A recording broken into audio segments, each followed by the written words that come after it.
यह एक छोटी हॉरर कहानी है जिसका शीर्षक है पुराना हवेली का रहस्य। गांव के बाहरी हिस्से में एक पुरानी हवेली थी जो कई वर्षों से वीरान पड़ी थी। लोग कहते थे कि वहां भूत प्रेतों का वास है और रात के समय हवेली के अंदर से अजीबोगरीब आवाजें आती थीं। कोई भी गांव वाला उस हवेली के पास जाने की हिम्मत नहीं करता था। एक दिन गांव में एक युवक आया जिसका नाम अर्जुन था। वह साहसी और जिज्ञासु स्वभाव का था। उसने गांव वालों से हवेली के बारे में सुना और खुद जाकर वहां का मुआयना करने का फैसला किया। गांव वालों ने उसे मना किया, लेकिन अर्जुन नहीं माना। अगले दिन शाम के वक्त अर्जुन ने अपना मशाल उठाया और अकेला हवेली की ओर चल पड़ा। हवेली के करीब पहुंचते ही हवा तेज हो गई और पेड़ की शाखाएं आपस में टकराने लगीं। हवेली का दरवाजा खटखटाते ही अपने आप खुल गया।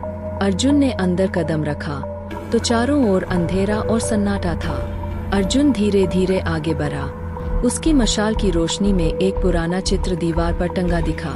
जैसे ही उसने चित्र को छुआ, अचानक हवेली के अंदर जोर से आवाजें आने लगीं और चारों ओर से दरवाजे और खिड़कियां खुद ब खुद बंद हो गईं।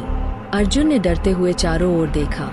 तभी एक ठंडी हवा का झोंका उसके पास से गुजरा और उसे ऐसा महसूस हुआ कि कोई उसे देख रहा है। अचानक हवेली के अंदर से एक काला साया अर्जुन के सामने प्रकट हुआ। साया धीरे धीरे उसके पास आया और एक भयावह आवाज में बोला, तुमने यहाँ आने की गलती की है। अब तुम इस हवेली से बाहर नहीं जा पाओगे। अर्जुन ने अपनी सारी हिम्मत जुटाई और पूछा, तुम कौन हो? साया बोला, मैं इस हवेली का मालिक था। वर्षों पहले मुझे इस हवेली में धोखे से मार दिया गया था। मेरी आत्मा इस हवेली में भटकती रहती है और जो भी यहाँ आता है वह कभी वापस नहीं लौटता। अर्जुन को समझ आ गया कि वह मुश्किल में है, लेकिन वह आसानी से हार मानने वाला नहीं था।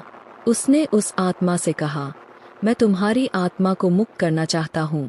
बताओ, मैं तुम्हारी कैसे मदद कर सकता हूँ? आत्मा ने कहा, मेरे हत्यारों को सजा नहीं मिली। अगर तुम उनके गुनाहों का पर्दाफाश कर सको तो मेरी आत्मा को शांति मिलेगी।